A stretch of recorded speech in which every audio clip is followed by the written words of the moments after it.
Saya kira memang, hal-hal seperti ini sudah biasa terjadi, Mbak Alim. Jadi kalau kita perhatikan investasi di dana pensiun ini kan sebenarnya investasi yang lebih sedikit agak tenang menghadapi situasi, walaupun kondisi seperti apapun. Kalau kita perhatikan tahun lalu muncul COVID gitu ya, wabah, dan pada saat itu juga, kalau kita lihat saham jatuh sekali pada bulan Maret.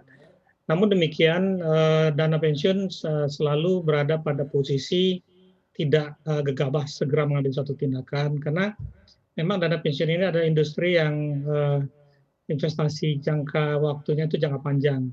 Jadi, tidak selalu terkait dengan situasi yang terjadi gejolak, kemudian kita langsung mengambil satu action, di mana, setiap dana pensiun itu sudah memiliki suatu alokasi-alokasi yang sudah ditetapkan sebelumnya, dan biasanya, dana pensiun itu akan strict dengan alokasi yang ditetapkan itu.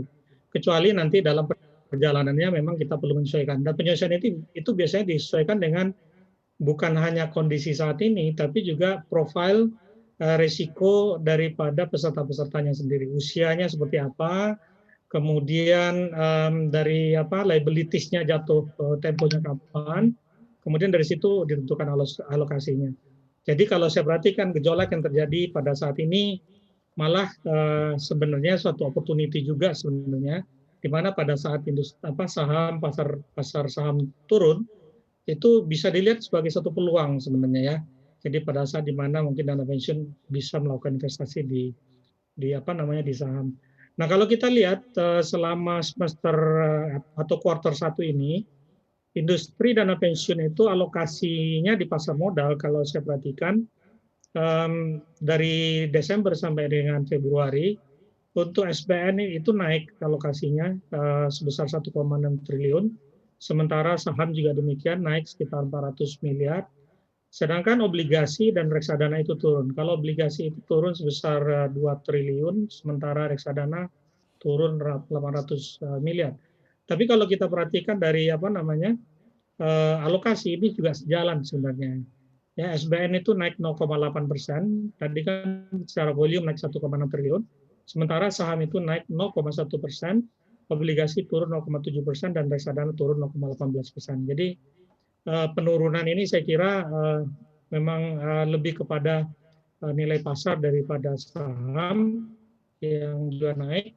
Kemudian SBN sendiri kita tahu bahwa dana pensiun punya kewajiban untuk paling tidak 30% dari investasinya harus di SBN.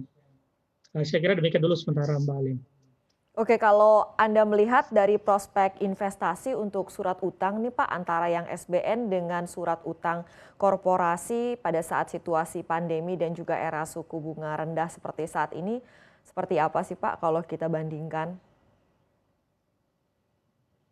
Iya, sebenarnya kan memang situasi ini agak buat dana pensiun memang agak ini ya. Kalau kita perhatikan peluang untuk investasi itu kan dari segi suku bunga rendah ini sudah pasti agak sulit gitu ya. Kita perhatikan komposisi untuk deposito kan cukup besar, tapi kita tahu bahwa deposito sekarang sekitar 2,8%, kalau tadi misalkan dipotong, untungnya di dana pensiun kan tidak dipotong pajak ya. Nah, kalau alternatif investasi yang lain bagi dana pensiun saya kira tentunya di obligasi dan di obligasi korporasi dan di SBN. Kalau di SBN memang ada suatu kewajiban, sementara dari obligasi ini kan tinggal pilihan. Kita mau alokasikan kemana. Untuk informasi lebih lengkap dan berita terkait, jangan lupa klik link di deskripsi. Install juga aplikasi CNBC Indonesia di App Store maupun di Play Store, dan please subscribe ya guys.